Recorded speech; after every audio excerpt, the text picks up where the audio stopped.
2 shows a night, 7 days a week, continuously without a single day of rest. This brutal schedule forced a man to rely on handfuls of stimulants just to walk onto the stage, and then use sedatives to force his body to sleep. He lost control, shooting his television in paranoia, isolated among an entourage waiting to drain his labor. All of this physical destruction was simply to pay off the massive gambling debts of his manager. Yet every night he put on a rhinestone suit to receive the wild applause of tens of thousands, completely unaware that the man before them was exhausted and forgetting his lyrics. Many historical records show this comeback was actually a perfectly disguised trap. Why did Elvis Presley allow himself to become the most profitable hostage in Las Vegas? For nearly a decade, between 1960 and 1968, Elvis had been essentially exiled in Hollywood. Following his discharge from the United States Army, his management made a calculated, highly lucrative, but artistically fatal decision. Elvis was contractually locked into churning out 27 low-quality, formulaic musical comedies, while he was singing to dogs, children, and sports cars on sanitized film sets. The real world outside the studio gates was shifting violently. The cultural tectonic plates were moving. The Beatles had arrived, fundamentally rewriting the rules of modern music. The British invasion had taken over the radio. Bob Dylan was giving rock and roll a sharp political voice. The counterculture was rejecting everything establishment. Elvis, who had once been the dangerous, hip-shaking, terrifying rebel of the 1950s, was suddenly viewed by the new generation as a safe, outdated establishment relic. He was a millionaire movie star making bad movies while the world burned. But the phenomenal, unexpected success of his 1968 television broadcast, commonly known as the '68 Comeback Special, changed the trajectory of his life completely. The special was originally conceived by his management as a safe, traditional Christmas broadcast. But Elvis, feeling the sting of cultural irrelevance, fought back. Working with visionary director Steve Bender, he stripped away the Hollywood gloss. He dressed in black leather, sat in a boxing ring-style stage surrounded by fans, and sweated raw charisma. He proved unequivocally that he was still the undisputed king. He had not lost his voice, his danger, or his absolute command of an audience. That night awakened a dormant, starving beast within him. It ignited a desperate, burning desire to perform live again, to feel the raw, unfiltered energy of a crowd, and to finally tour the globe as a relevant, vital musician rather than a movie star. To facilitate this massive return to the stage, a residency was established at the newly built International Hotel in Las Vegas, boasting a massive 2,000-seat showroom and built at a staggering cost of $60 million. It was the largest and most expensive hotel in the world at the time. It was the perfect colossal arena for a resurrection. For the first time in a decade, Elvis took absolute, uncompromising control of his music. He meticulously assembled what would become the legendary TCB band. He recruited absolute masters of their craft.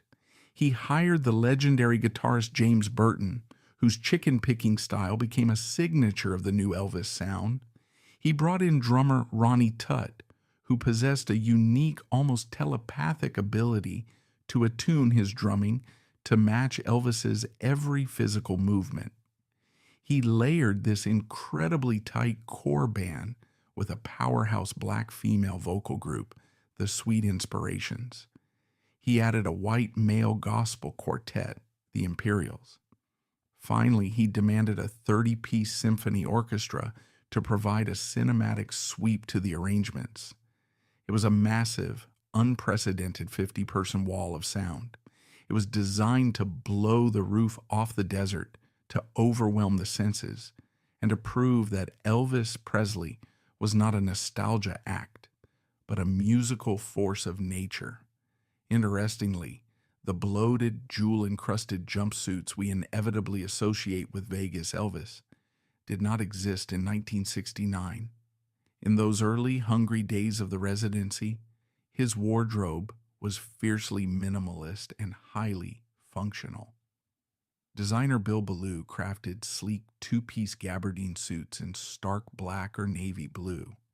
These outfits were directly inspired by the Kenpo Karate Gi. Karate was a martial art Elvis actively, passionately practiced to shed the Hollywood weight, regain his physical edge, and channel his nervous energy. These suits allowed him maximum mobility. He did not stand behind a microphone stand. He attacked the stage. He was a predator pacing the boards, lean, hungry, and entirely in physical and vocal control. Opening night, July 31st, 1969, was a triumph that defied even the wildest imagination of the casino executives. The audience was packed with celebrities, critics, and high rollers who had come to see if the king still had his crown. Elvis delivered a blistering, physically demanding set. He mixed his classic hits with contemporary covers, infusing everything with a frantic, desperate energy. The show culminated in a spectacular 7-minute sweat-drenched jam of his new hit, Suspicious Minds. He dropped to his knees, wailed into the microphone, and left the audience in a state of absolute screaming hysteria. The reviews the next morning were universally ecstatic. The king had returned. But the success of the music was immediately overshadowed by the mathematics of the casino floor. Unlike previous Vegas headliners, who brought in older, sophisticated audiences that watched the show and then completely ignored the gambling tables, Elvis's fans were different. They flooded the casino. They drank, they ate, and they gambled with an unprecedented ferocity. The energy generated in the showroom spilled directly onto the casino floor. He generated an immediate, catastrophic wave of gambling revenue that the hotel had never seen before. Seeing the sheer staggering volume of cash moving through the building, hotel executive Alex Schufe did not wait for the residency to end to secure his prize. In a casino coffee shop, hastily scribbling on a paper tablecloth, Schufe and Elvis's manager, Colonel Tom Parker, hammered out a new contract. On the surface, it seemed like a massive victory. Elvis would be paid $1 million a year. This was broken down as $125,000 a week for 2 4-week engagements. But this infamous tablecloth contract was a masterclass in short-sighted exploitation. It locked Elvis's salary at that exact flat rate for 5 years, from 1970 to 1974. The contract entirely ignored the rapidly rising rate of inflation during the 1970s. It completely disregarded the skyrocketing ticket prices the hotel would soon charge to see him. Most devastatingly, it severed Elvis from the astronomical secondary profits the casino was making off his blood and sweat. He received a flat fee, while the casino made tens of millions off the crowds he drew. He was locked in, and the key had just been handed to the men who viewed him entirely as a casino amenity. To understand how a cultural deity, a man with the power to command millions, could be so easily cornered and financially abused, we must look at the man holding the leash. The key to Elvis's imprisonment lies with Colonel Tom Parker. The title Colonel was an honorary title bestowed by a Southern governor. It was not a military rank. Furthermore, he was not a Southerner named Parker. The man managing the quintessential American icon was not an American citizen. His real name was Andreas Cornelis van Kuyk. He had entered the United States illegally from the Netherlands in 1929, jumping ship as a young man. He never obtained a U.S. passport, never became a naturalized citizen, and lived his entire life in the shadows of the American immigration system. Living in perpetual quiet terror of being discovered, exposed, and deported back to Europe, Parker designed his management strategy around one core, non-negotiable rule. His prized asset could never leave American soil. If Elvis toured internationally, Parker would have to accompany him.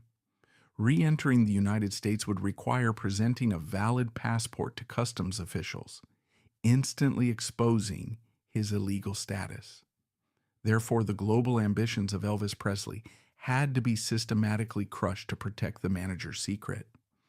Parker routinely, and often rudely, rejected multi-million-dollar offers for Elvis to tour Europe, South America, and Japan.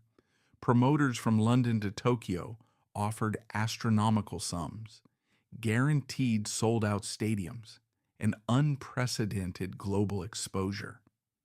Parker turned them all down, offering flimsy excuses about security concerns or inadequate venues, permanently imprisoning the world's biggest star within the borders of the United States. Geographical confinement was only the first layer of the trap. Colonel Tom Parker kept Elvis locked inside the United States to protect his own illegal immigration status. But keeping the king in America was not enough. Parker needed to anchor him to a specific stage to feed his own destructive habits. He systematically transformed Elvis from a global touring artist into a stationary casino asset. To fully comprehend the sheer scale of the financial and physical exploitation that followed, we must move away from the glamorous spotlight of the main showroom. We must descend into the windowless, aggressively oxygenated environment of the casino floor. Colonel Tom Parker was not a man who appreciated the nuanced artistry of his client. He was a carnival barker. He viewed Elvis not as a generational musical genius, but as an extraordinarily lucrative midway attraction. And like many men who make their living off the rapid exchange of cash, Parker possessed a crippling, all-consuming gambling addiction. He was a permanent, highly visible fixture at the roulette and craps tables of the Las Vegas Hilton. While Elvis was upstairs in the penthouse resting his vocal cords or trying to navigate the adrenaline crash of a performance, Parker was downstairs systematically hemorrhaging the fortune his client was sweating to build. Parker was not a casual gambler. He was a degenerate high roller, routinely losing between $1 and $2 million a year at the tables. He would sit for hours, an unlit cigar clamped in his jaw, pushing massive stacks of chips onto the felt with a chilling, detached indifference. The casino executives watched this daily spectacle with calculating interest. In the ruthless mathematics of Las Vegas, a high roller who consistently loses millions is a highly prized asset, but the executives recognized exactly what they truly had in Colonel Tom Parker. They had a manager who owed them his soul, and by extension, they held the leash to the most profitable entertainer on the planet. Rather than cutting Parker off when his losses mounted, the hotel management leaned into his addiction. They granted Parker an unlimited, unwritten credit line. They ensured he always had a suite, always had a table, and always had chips to play. Furthermore, they placed him directly on the hotel's payroll. They paid Parker a staggering $50,000 a year under the fictitious title of special consultant. Parker did no consulting. The title was a transparent legal fiction designed to keep him financially tethered to the building. In exchange for this unlimited credit and corporate coddling, an unspoken sinister agreement was forged. Parker used Elvis's physical labor, his voice, and his legendary stamina to underwrite his own massive gambling debts. He weaponized his client. Because Parker owed the Hilton millions, he ensured that Elvis could never demand a fair open market salary. He ensured that Elvis was strictly forbidden from performing at any rival casino on the Strip. He negotiated extensions to the residency that favored the hotel's bottom line over the artist's physical health simply to keep his own markers at the craps table cleared. Elvis Presley, the boy from Tupelo who had conquered the world, had essentially been turned into human collateral. He was singing to pay off the roulette spins of a man who viewed him entirely as a casino chip. This dynamic set the stage for a level of financial exploitation that remains staggering. In the standard architecture of artist management, a manager's commission typically hovers between 10 and 15%. Colonel Tom Parker manipulated Elvis into a brutal, unprecedented even split of all touring and recording earnings. He took a staggering 50%. Parker justified this highway robbery by claiming that Elvis merely had to sing, while the Colonel handled absolutely everything else. Because Elvis despised confrontation and had been conditioned since he was a 19-year-old boy to view the Colonel as an infallible paternal protector, he accepted this parasitic arrangement without question. He allowed his manager to take half of his empire simply for the privilege of keeping the machinery running. But the most catastrophic financial blow occurred in March 1973. By this point, Parker was desperate for a massive immediate influx of liquid cash to satisfy his secretive debts. He could no longer rely solely on the incremental percentages of ticket sales. He needed a lump sum of monumental proportions. He approached RCA Records, the label that had housed Elvis since 1955. Parker orchestrated one of the most disastrous short-sighted deals in the history of recorded music. He convinced Elvis to sell the absolute in perpetuity rights to his entire back catalog. This catalog contained over 700 master recordings. It included the foundational texts of rock and roll like Hound Dog, Jailhouse Rock, and Heartbreak Hotel.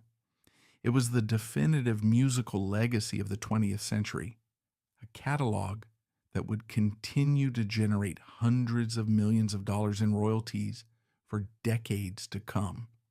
Parker sold the entire catalog to RCA for $5.4 million.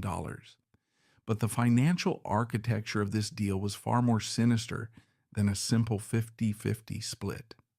RCA paid $1.05 million to explicitly buy out Elvis's performance contract, while the remainder purchased the rights to his historic music. However, Parker secretly negotiated an independent, multi-million-dollar consulting arrangement for himself lasting 7 years, completely separate from Elvis's cut. When the baseline $5.4 million was finalized, the brutal math of the Colonel's standard split was immediately applied. Parker took his $2.7 million right off the top to feed his gambling habits. Once Elvis's half was heavily taxed by the federal government, the king of rock and roll walked away with just over $1 million. For the rights to his own voice, for the songs that had changed the cultural geography of the world, Elvis received a payout that amounted to little more than a few weeks' gross at the Vegas box office. He had given away his empire for pennies on the dollar. The reality of this profound betrayal did not remain hidden forever. In September 1973, following an explosive argument, the simmering tension between the two men finally erupted. Elvis, realizing the sheer depth of the financial control Parker wielded, furiously attempted to fire him. For a brief moment, it seemed the king was finally going to liberate himself from his warden. He shouted Parker down in front of the entourage, demanding his release and declaring his independence. The colonel's response was immediate, calculated, and absolutely chilling. He retreated to his office and drafted an itemized invoice. He presented Elvis with a bill demanding an immediate lump sum payment of $2 million for unpaid advanced expenses and future contractual obligations. It was a purely manufactured, legally terrifying document designed to break the artist's will. Elvis was entirely uneducated in the complexities of corporate finance. He lived in a state of carefully constructed, heavily medicated isolation. He lacked the immediate liquid cash to write a $2 million check to buy his freedom, and he lacked the psychological stamina to engage in a protracted legal battle. Faced with this insurmountable financial wall, the rebellion was instantly crushed. Elvis swallowed his pride. He surrendered. The firing was retracted and Parker's grip tightened significantly. The illusion of partnership was gone. It was now entirely a hostage situation. With the rebellion quelled, Parker mercilessly enforced a performance schedule that defied human biology. Elvis was contractually forced into a brutal rhythm. He was required to complete 2-month-long engagements at the Las Vegas Hilton every single year. For 28 consecutive days, without a single day of rest, vocal recovery, or physical therapy, he was mandated to perform twice a night. The schedule was punishing. There was the rowdy evening dinner show at 8 o'clock, designed to pack the showroom and prime the audience for the casino floor. This was immediately followed by the midnight show, which rarely finished before the early hours of the morning. He performed 56 high-octane, physically demanding concerts in a single month. Elvis was operating a high-performance engine at maximum capacity every single night for a month straight, twice a year. By the end of his life, he had walked onto that Vegas stage a staggering 837 times. The physical toll of this repetitive, high-impact routine was unimaginable. Each 90-minute show required the cardiovascular exertion of a professional athlete operating at peak performance. Elvis threw his entire body into the performance. He engaged in deep karate lunges, rapid spins, sudden drops to his knees, and constant pacing. He would routinely lose several kilograms in water weight from sweat alone. Compounding this physical exertion was the dramatic evolution of his stage wardrobe. By 1971, the sleek, minimalist gabardine karate suits had been entirely replaced by the iconic, heavily embroidered jumpsuits. These garments were magnificent works of stagecraft, designed to make Elvis look like a god standing atop a mountain. But practically, they were instruments of torture. They were studded with thousands of heavy rhinestones, metal studs, and precious gems. These suits were dangerously heavy. While initial floor-length capes designed for special broadcasts weighed up to 30 pounds, causing Elvis to nearly fall backward in rehearsals and forcing him to demand lighter versions, the standard stage outfits he wore nightly still routinely weighed over 20 pounds. Imagine strapping a 20-pound weight vest to your chest and attempting to execute deep martial arts lunges and rapid spins under boiling stage lights for 90 minutes. Carrying that weight night after night placed horrific grinding pressure on his lumbar spine. It destroyed the cartilage in his knee joints and caused chronic, agonizing lower back pain. Furthermore, the environmental realities of Las Vegas aggressively attacked his primary instrument. The hotel was located in the middle of the arid, bone-dry Nevada desert.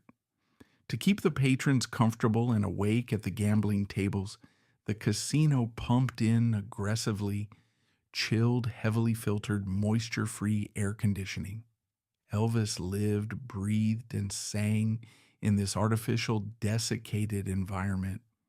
The lack of humidity combined with the sheer volume and force required to sing over a 30-piece orchestra left him suffering from chronic agonizing vocal cord inflammation. This condition was so severe that it was grimly referred to backstage simply as Vegas throat. His vocal cords would swell, bleed, and refuse to function. But the contract dictated that the show must go on. The casino executives did not care if his throat was bleeding. They only cared if the showroom was full. The human body is not built to sustain this level of chronic high-impact exertion. The relentless schedule, the sheer weight of the costumes, and the dry casino air systematically broke down his physical health. A normal artist would cancel the tour and rest. Elvis was not allowed to rest. He had to find a way to numb the pain and force his body to function on command. This desperation opened the door to a lethal pharmaceutical solution. To survive this industrial meat grinder, to force a battered, exhausted body onto the stage 56 times a month, Elvis Presley required extreme medical intervention. He had to rely entirely on chemistry. He turned to a devastating, highly complex pharmacological coping mechanism, facilitated directly by medical professionals who enthusiastically traded their fundamental ethics for proximity to fame. Elvis harbored a dangerous, ultimately fatal illusion regarding his own substance use. He possessed a deeply ingrained, highly conservative psychological blind spot. He did not view himself as a drug addict. In his mind, an addict was a person shivering in a dark alley, injecting illicit street narcotics like heroin. He fundamentally despised street drugs. He convinced himself that legality equated to absolute safety. He firmly believed that if a medication was manufactured in a sterile laboratory and prescribed by a licensed physician, it was inherently, he carried a thick copy of the physician's desk reference with him everywhere. He spent hours isolated in his hotel suite, obsessively studying the pharmacological effects of various pills. He falsely believed that his intellectual understanding of the drugs meant he had biological control over their addictive properties. This dangerous illusion of control required an enabler with a medical degree. Enter Dr. George Nicopolis, known to history simply as Dr. Nick. Dr. Nick did not operate as an independent, objective medical professional. From the moment he entered Elvis's inner circle, Dr. Nick became essentially a captured employee, exhibiting a catastrophic case of VIP syndrome. He was completely seduced by the intoxicating glamour, the unlimited access to wealth, and the immense social prestige of treating the most famous entertainer on the planet. The ethical boundaries between doctor and patient were instantly obliterated. Dr. Nick became financially entangled with his wealthy patient. He accepted a massive $200,000 loan directly from Elvis to finance a private business venture. This staggering financial debt created a severe conflict of interest. A doctor who owes his patient hundreds of thousands of dollars is completely incapable of denying that patient their chemical demands. Terrified of losing his highly lucrative position, Dr. Nick became an active accomplice to the systematic destruction of Elvis Presley. He abandoned the foundational medical oath to do no harm and became a highly efficient licensed drug supplier. To evade the scrutiny of federal regulators and pharmacy boards, Dr. Nick routinely engaged in highly illegal prescription practices. He signed tens of thousands of prescriptions for highly addictive substances using a network of fake patient names. He frequently wrote out massive scripts to members of Elvis's security detail, knowing full well the pills were entirely for the boss. The sheer volume of the drugs flowing into the royal suite is difficult to comprehend. In the first 8 months of 1977 alone, Dr. Nick prescribed Elvis over 10,000 individual doses of potent medication. This was an industrial-scale chemical supply line designed solely to keep a failing biological machine running on the stage. Elvis's daily existence in Las Vegas degenerated into a harrowing, meticulously timed, three-stage chemical loop. He was no longer living. He was merely managing the brutal pharmacological transitions between being awake and being unconscious. The first stage of the daily loop was the resurrection. Due to his severe insomnia, Elvis rarely woke before the late afternoon. When he finally opened his eyes in the foil-lined darkness of his suite, his body was completely depleted. To force his battered physical form out of bed, he consumed powerful pharmaceutical-grade central nervous system stimulants. He relied heavily on amphetamines like dexedrine. These stimulants triggered a massive artificial spike of adrenaline. They forced his heart rate up and provided the synthetic euphoria necessary to face the crushing expectations of the waiting crowd. These uppers extracted a severe physiological toll. They suppressed his appetite, contributing to massive, erratic weight fluctuations. They completely dried out his mucous membranes. While performing under the boiling stage lights, his mouth would become entirely devoid of saliva. The second stage of the loop involved pain management and neurological suppression. As soon as the midnight show wrapped up in the early hours of the morning, the artificial adrenaline of the stage began to violently crash. The agonizing, grinding joint pain in his knees and lower spine became unbearable. To numb the immense physical agony, he turned to heavy, highly addictive opiates. He consumed massive quantities of Demerol, Dilaudid, and Percodan. These powerful painkillers dull the central nervous system, effectively blocking the pain signals from reaching the brain.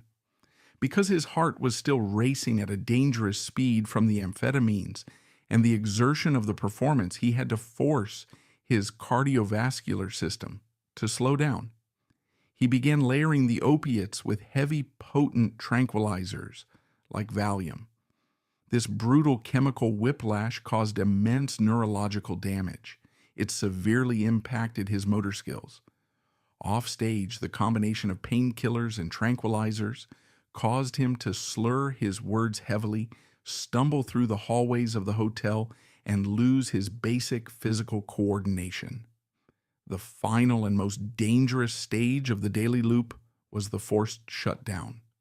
Even with the tranquilizers and the opiates in his system, Elvis's mind would not naturally quiet itself.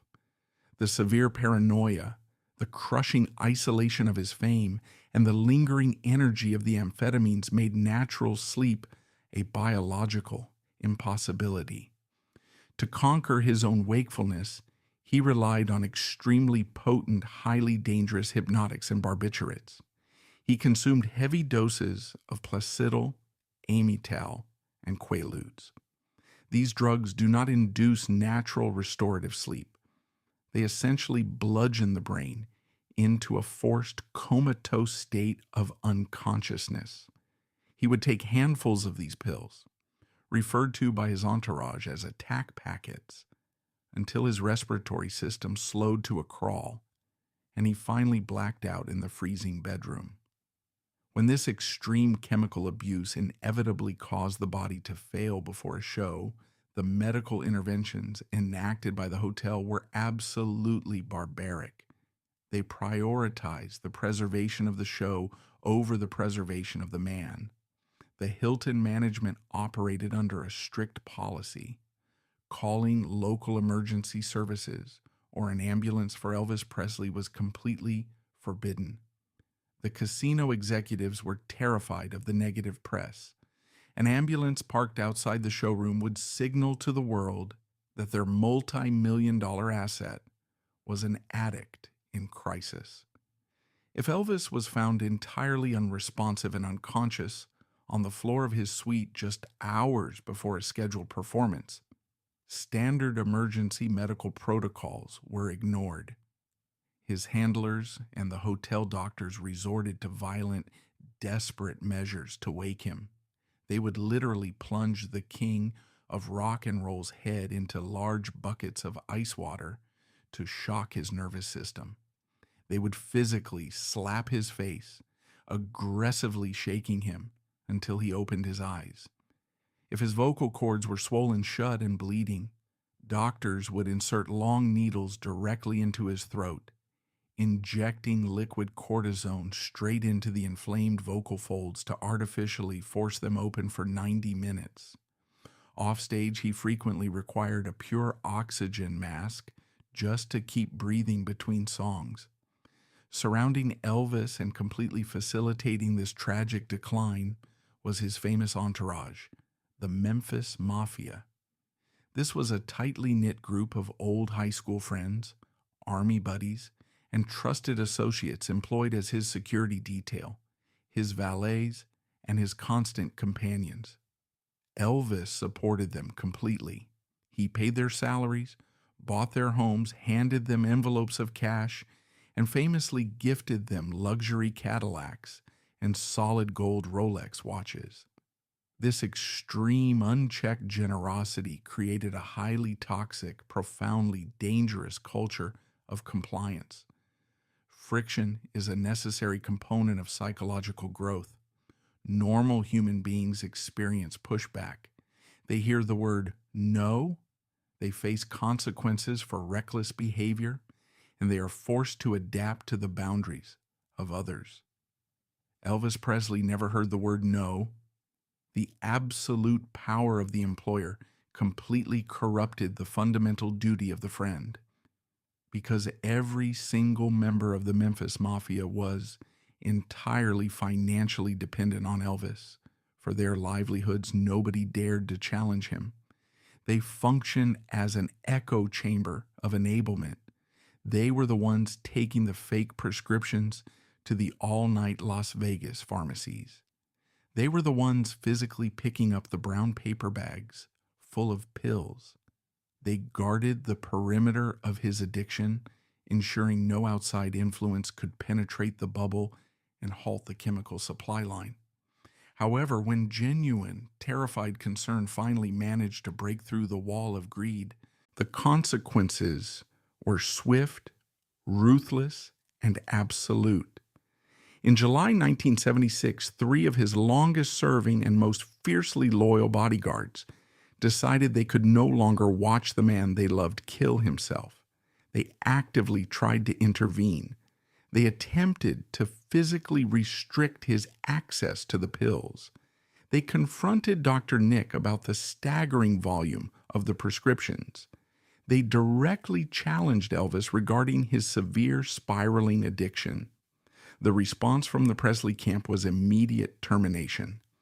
Elvis did not have the courage to face the men who had protected him for decades. Instead, he had his father, Vernon Presley, abruptly fire them under the flimsy, transparent guise of cutting administrative costs. In reality, they were purged because they introduced friction into the machinery. The last remaining voices of reason, the only men in the building willing to say no to the king, were escorted off the premises. The purge was complete. The isolation became absolute, and the final descent accelerated. The removal of his oldest protector severed his final connection to reality. Without their intervention, Elvis retreated completely into the sprawling confines of his royal suite on the 30th floor of the Las Vegas Hilton. The suite ceased to function as a luxury accommodation. It became a heavily fortified, freezing prison cell. The massive doses of pharmaceutical stimulants he consumed daily triggered severe, unchecked paranoia. He became utterly terrified of assassination and obsessed with personal security. To exert control over his environment, he ordered his staff to completely cover the suite's massive windows with heavy aluminum foil. This foil blocked out the desert sun entirely, ensuring the suite remained in a state of perpetual, disorienting darkness. He kept the industrial air conditioning blasting at freezing temperatures, creating a frigid, isolated atmosphere. He hid loaded firearms throughout the various rooms of the suite. His obsession with weapons extended to his stage performances. He routinely tucked a small loaded pistol into his stage boots before walking out in front of thousands of people. His grip on reality slipped significantly as the chemical dependency worsened. If a celebrity, politician, or performer he disliked appeared on the television screen in his suite, Elvis would not simply change the channel. He would draw a weapon and fire live ammunition directly into the television set, blowing the screen to pieces. The hotel staff became well accustomed to this violent, erratic routine. The maintenance workers would quietly enter the suite, sweep up the shattered glass, replace the destroyed television, and simply add the cost to Colonel Tom Parker's running tab. The violent outbursts were treated as minor administrative expenses. By 1974, Elvis's physical body was entering a state of catastrophic, systemic failure. The continuous, heavy use of various prescription medications had severely disrupted his internal organs. The heavy opiates and sedatives had paralyzed his digestive tract. This paralysis resulted in a condition known as a megacolon, an incredibly painful, chronically enlarged bowel that caused severe, persistent cramping. He also suffered from an enlarged heart, early-stage glaucoma, and extreme fluid retention. The fluid retention caused his face and body to swell dramatically.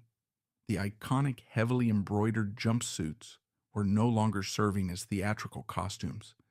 They had become giant, restrictive corsets. They were specifically tailored and tightly laced to physically hold in the bloated, swollen mass of a dying man.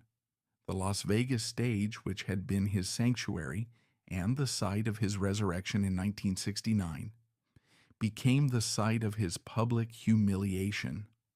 Suffering from polypharmacy, he began to lose his mental faculties in front of live audiences. During a notorious engagement in September 1974, the facade completely crumbled. He spent significant portions of his paid performances rambling incoherently into the microphone. He bizarrely and aggressively threatened physical violence against anyone spreading rumors about his escalating substance use. He frequently lost his physical balance during these shows. He had to grip the heavy metal microphone stand with both hands just to keep his legs from buckling. Members of his entourage had to hover nearby on the stage, ready to physically prop him up and hand him water when he forgot the lyrics. The psychological death blow arrived in the summer of 1977. The 3 bodyguards whom his father had abruptly fired a year earlier released a devastating comprehensive tell-all book titled Elvis: What Happened? The book ruthlessly detailed his crippling pill addiction, his violent gun-toting paranoia, and the tragic reality of his daily life behind closed doors. Elvis was absolutely terrified of his carefully constructed public image being shattered. He desperately tried to buy the manuscript from the authors and the publisher to stop its release. He offered hundreds of thousands of dollars to kill the project. He failed. The book went to press. The profound sense of betrayal from the men he considered brothers completely shattered his remaining psychological defenses. The publication sent his anxiety into the stratosphere. To cope with the stress of the public exposure, he drastically increased his intake of heavy sedatives and sleeping pills. He was actively trying to drug himself into a state of total unawareness. The grim, undeniable reality of his physical decline was captured permanently in June 1977. CBS television cameras filmed his performances in Omaha and Rapid City for a primetime broadcast. The resulting footage is agonizing to watch and serves as a stark historical document. Elvis appears monstrously swollen in the television special. His eyes are heavily hooded and barely open. His speech is thickly slurred, and he struggles to catch his breath between lines. He requires a crew member to hold up a lyric sheet just so he can remember the words to his own classic songs. Yet, despite this irrefutable, widely broadcast visual evidence of a man who was clearly weeks away from death, the management machinery did not stop. Colonel Tom Parker mercilessly pushed forward. He booked another grueling multi-city tour scheduled to begin on August 17th, completely ignoring his client's critical medical condition. It was a tour Elvis would never start. On the early morning of August 16, 1977, Elvis returned to his Graceland estate in Memphis after a late-night visit to his personal dentist. He was exhausted, but completely unable to sleep. He played a brief, lethargic game of racquetball on his private court at 4 in the morning.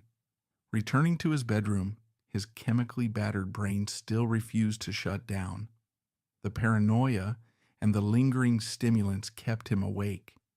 His chemical tolerance was so astronomically high by this point that standard doses were completely ineffective.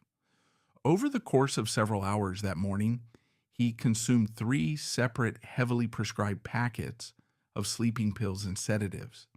He took the final massive dose around 8 in the morning.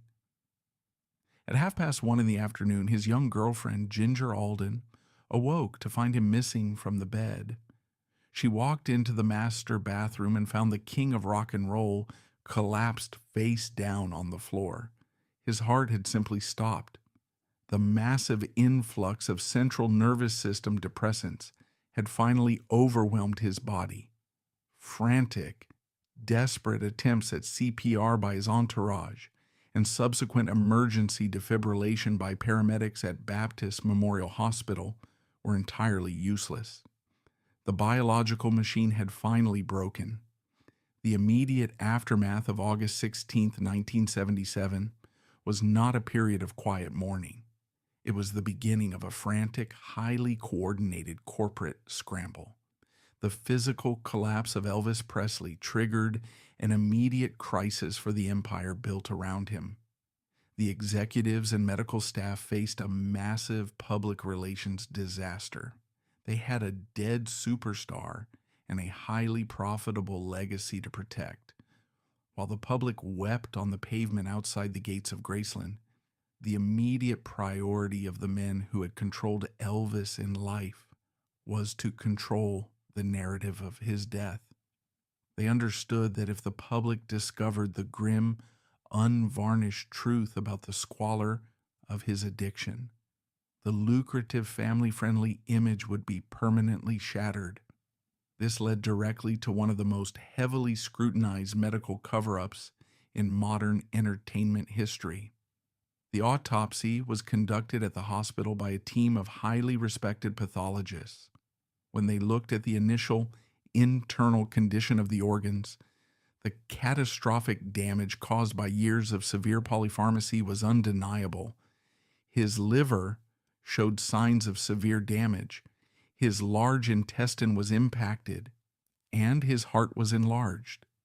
However, before the comprehensive toxicology reports were completed, Dr. Jerry Francisco, the Shelby County medical examiner, unilaterally stepped in front of the assembled National Press Corps. Acting with suspicious haste, Francisco officially declared that the cause of death was cardiac arrhythmia due to an undetermined heartbeat. When reporters pressed him on the widespread, industry-wide rumors of severe drug use, Francisco vehemently and categorically denied them. He stated on the official record that prescription drugs played absolutely no role in the death of Elvis Presley. This statement was a calculated, deliberate falsehood designed to protect the estate from immediate scandal and to ensure the payout of substantial life insurance policies, which might have been voided in the event of an overdose. But forensic science is an exact discipline, and the truth could not be buried with the body. The blood and tissue samples were sent to bioscience laboratories in California for rigorous independent toxicological analysis. When those results were quietly returned to Memphis, the empirical data completely destroyed the medical examiner's sanitized narrative. The toxicology report was a horrifying pharmacological inventory. The laboratory found lethal, highly toxic levels of 14 different central nervous system depressants in his bloodstream. The cocktail included staggering amounts of codeine, methaqualone, diazepam, ethenamate, and heavy barbiturates. The level of codeine alone was 10 times the therapeutic legally prescribed limit. The combination of these specific powerful depressants had systematically shut down his respiratory drive. He did not die of a natural heart attack. He died of a massive medically induced respiratory collapse caused by chronic reckless overprescription. While the medical professionals battled over the autopsy results, Colonel Tom Parker was actively demonstrating the absolute depths of his cynicism. When Parker arrived at Graceland for the funeral, he did not wear a traditional black suit to mourn the man he had called his sole client for 22 years. He arrived wearing a brightly colored Hawaiian shirt and a baseball cap. He entirely avoided looking at the open casket located in the foyer of the mansion. Instead, while Vernon Presley and the rest of the family were paralyzed by genuine grief, Parker commandeered an office inside Graceland. He spent the duration of the mourning period on the telephone, aggressively negotiating new, highly lucrative merchandising and licensing deals. Parker understood the cold mathematics of celebrity death. He knew that the demand for Elvis records, posters, and memorabilia would immediately skyrocket. He ruthlessly leveraged the tragedy to secure maximum manufacturing output, ensuring that the supply chain was fully primed to monetize the wave of global mourning. His primary concern was not the burial of his friend. It was the immediate, aggressive capitalization of the corpse. Following the funeral, the absolute financial wreckage of Elvis Presley's empire was finally exposed to the harsh light of probate court. Despite being the highest paid entertainer in the history of the world, generating hundreds of millions of dollars over 2 decades, Elvis died remarkably cash poor. Because of his extreme unchecked spending habits, the massive payroll of the Memphis Mafia, and Parker's extortionate commission rate, the liquid assets of the estate were dangerously low. The estate had barely $5 million in the bank. This sum was immediately threatened by a massive, looming estate tax bill from the Internal Revenue Service, which audited the chaotic, poorly managed accounting records and demanded millions in unpaid taxes. Furthermore, the Graceland mansion itself was a massive financial liability. It cost nearly $500,000 a year simply in property taxes, maintenance, and security to keep the empty estate running. The financial situation was so dire that the accountants grimly advised selling Graceland to developers and auctioning off the singer's personal possessions just to satisfy the federal tax debts. The final legal reckoning for Colonel Tom Parker did not come from law enforcement, but from the tedious, exacting process of probate law. When Vernon Presley died in 1979, the role of executor of the estate passed to Elvis's ex-wife, Priscilla Presley, and the National Bank of Commerce. Because the primary beneficiary, Lisa Marie Presley, was a minor, the probate court was legally obligated to protect her future financial interests. Probate Judge Joseph Evans looked at the chaotic financial state of the empire and appointed a highly respected independent Memphis attorney named Blanchard E. Toole to conduct a comprehensive forensic investigation into the management of the estate. Attorney Toole was essentially handed the keys to the kingdom. What Toole uncovered during his meticulous audit provided the legal ammunition the family desperately needed to finally break Parker's grip. In 1980, Toole presented his findings in a devastating 300-page legal report to the probate court. The Toole report systematically dismantled the myth of Colonel Tom Parker. Toole formally documented the brutal 50% commission rate and presented the catastrophic 1973 RCA buyout to the judge as clear evidence of financial exploitation. Crucially, Toole also placed Parker's status as an illegal alien on the official legal record, proving to the court that the manager had deliberately sacrificed tens of millions of dollars in international stadium tours solely to protect himself from deportation. Toole explicitly concluded that Parker's management practices were unethical, self-serving, and violated his fiduciary duty to his client. Armed with the irrefutable evidence of the Toole report, the Elvis Presley estate finally struck back. They filed a massive multi-million-dollar lawsuit against Colonel Tom Parker, seeking to permanently sever all ties and recover the stolen funds. Unwilling to face a brutal public trial that would investigate his gambling debts and immigration status, Parker was forced to capitulate. In 1983, the parties reached an out-of-court settlement. The estate paid Parker a final sum of $2 million, and in exchange, he surrendered all future claims to Elvis Presley's earnings, image rights, and ongoing royalties.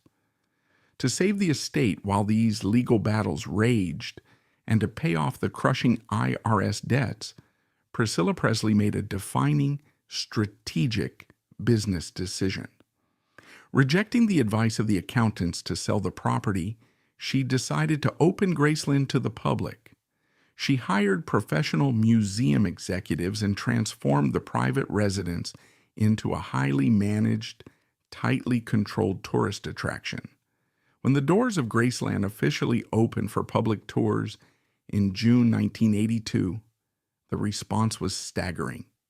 The massive influx of ticket sales, merchandising, and tourism revenue immediately stabilized the estate. Within a few short years, the crushing tax debts were paid in full, and the estate's value skyrocketed into the hundreds of millions. Simultaneously, the estate's executors were fighting a groundbreaking legal war to protect his most valuable asset, his face. Because Parker had failed to properly trademark Elvis's image during his life, independent merchandisers realized they could print the face of the deceased king on any product and keep 100% of the profits. The estate aggressively sued a company called Pro Arts, which was mass-producing unauthorized memorial posters. The outcome of this specific lawsuit fundamentally altered American intellectual property rights. The federal courts established a powerful new precedent, ruling that a celebrity's right of publicity could successfully survive their death. To permanently cement this, the estate successfully lobbied the Tennessee state legislature to enact the Personal Rights Protection Act. This legal victory birthed the modern dead celebrity industry.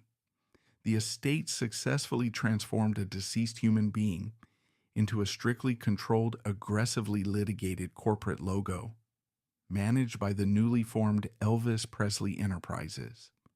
Under the direction of Jack Soden, they achieved in death the absolute ironclad financial control and brand management that Elvis never possessed during his actual life. While the estate lawyers secured the trademarks and stabilized the bank accounts, the state of Tennessee finally pursued legal accountability for the physical destruction of the singer. In 1980, a grand jury indicted Dr. George Nicopolis. The prosecution did not need to uncover new evidence. They pointed directly to the staggering volume of drugs already known to the inner circle, including the catastrophic 10,000 doses prescribed in the final months of 1977 alone. The state argued that Dr. Nick was operating a licensed pharmaceutical cartel from his Memphis clinic, using his prescription pad as a lethal weapon. However, the criminal justice system in Memphis was deeply compromised by the blinding aura of celebrity. The defense attorneys for Dr. Nick constructed a narrative designed to manipulate a jury composed of local citizens who still revered the king. They did not deny the sheer volume of the drugs prescribed. Instead, they argued a highly controversial, scientifically dubious theory of control. The defense claimed that Elvis Presley was an uncontrollable addict who would have easily procured unregulated street drugs if his primary physician had cut off his supply. They portrayed the doctor not as an enabler, but as a desperate medical professional trying to manage an unmanageable patient, even claiming Dr. Nick frequently ordered inactive sugar pills to covertly lower his client's tolerance. The strategy worked. The jury, unwilling to legally recognize the dark, squalid reality of Elvis's addiction, acquitted Dr. George Nicopolis on all criminal charges in 1981. The verdict sent a chilling, unmistakable message to the entertainment industry. A medical professional could legally supply a celebrity with a lethal volume of narcotics, provided they could convince a jury that they were doing it out of a misguided sense of care. Though acquitted criminally, the Tennessee Board of Medical Examiners eventually stepped in, declaring his actions a grotesque violation of fundamental medical ethics. In 1995, after years of legal wrangling, the board permanently revoked his license to practice medicine, a bureaucratic punishment delivered nearly 2 decades too late. While the legal battles dragged on in the courtrooms, a different, far more cynical industry was exploding in the public sector. The physical death of Elvis Presley immediately birthed a massive morbid economy. The tabloid press went into an unprecedented overdrive, recognizing that the destruction of the icon was the most profitable story of the decade. The most grotesque demonstration of this exploitation occurred mere days after his death. The National Enquirer approached a distant cousin of Elvis named Bobby Mann, offering him $18,000 in cash to smuggle a miniature camera into Graceland. Mann accepted the bribe, secretly snapping a photograph of the corpse in the open casket. When published, the issue sold an estimated 6.5 million copies, proving that in death, Elvis was completely stripped of his remaining human dignity. Meanwhile, the American public was experiencing a profound collective psychological break. The clinical details of his death were simply too pathetic and too squalid for the fans to process. The cognitive dissonance was absolute. They could not reconcile the ingrained cultural image of the invincible king of rock and roll with the grim reality of a heavily medicated addict dying alone. This severe cognitive dissonance birthed one of the most enduring, complex conspiracy theories of the 20th century. Millions of people actively chose to believe that Elvis had faked his own demise to escape the crushing pressure of his fame. Supermarket tabloids dedicated their front pages to blurry photographs of men who vaguely resembled the singer, and books detailing elaborate faked death scenarios generated millions of dollars. From a sociological perspective, this phenomenon was a desperate collective coping mechanism. The public felt entirely complicit in his systematic destruction. They were the ones who had bought the tickets, demanded the encores, and deliberately ignored the obvious physical decay. By choosing to believe he was secretly alive, the public effectively absolved themselves of their collective guilt. Simultaneously, the cultural phenomenon of the Elvis impersonator began to aggressively multiply. Thousands of men across the globe began donning cheap synthetic replicas of the heavily embroidered jumpsuits. This phenomenon performed a strange, deeply unsettling psychological trick on the global public. It took the darkest, most agonizing period of Elvis's life and transformed it into a completely sanitized, widely acceptable caricature. The tragedy was replaced by sequins and cheap sunglasses, erasing the horrific reality from cultural memory. The tragic blueprint established by the life and death of Elvis Presley was not dismantled by the entertainment industry after 1977. It was carefully studied, refined, and perfected. Elvis was the terrifying prototype for the modern megastar. The industry learned a cold sociopathic lesson from his demise. A dead star is often significantly more profitable than a living, unpredictable one. When you examine the subsequent highly publicized deaths of modern musical titans like Michael Jackson or Prince, the echoes of the Elvis Presley blueprint are deafening. In both of those tragedies, you find the exact same systemic failures. You find artists operating in total wealth-induced isolation. You find entourages composed of paid yes men who refuse to intervene.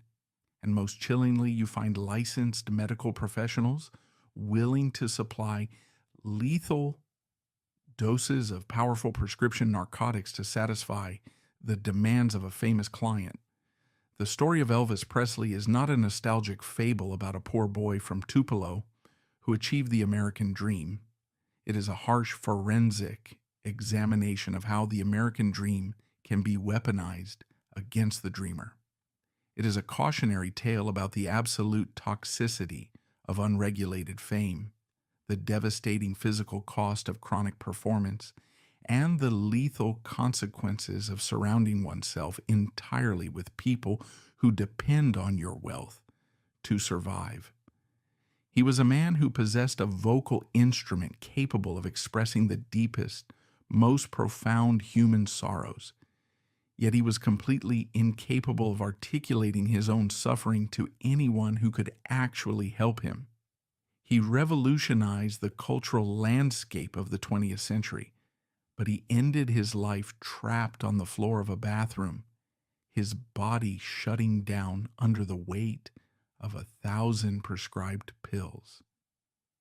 The final overriding truth of the Elvis Presley narrative is one of absolute systemic consumption. He gave the world an entirely new musical vocabulary, broke down entrenched racial barriers, and provided the soundtrack for a global cultural revolution. In exchange for this massive contribution, the entertainment industry demanded his total physical and psychological surrender. They placed him in a gilded freezing cage, charged the public admission to watch him slowly die, and then permanently trademarked that cage the moment he was gone. The corporate machine that consumed him did not die in 1977. It remains fully intact today, refined and ready for the next vulnerable artist.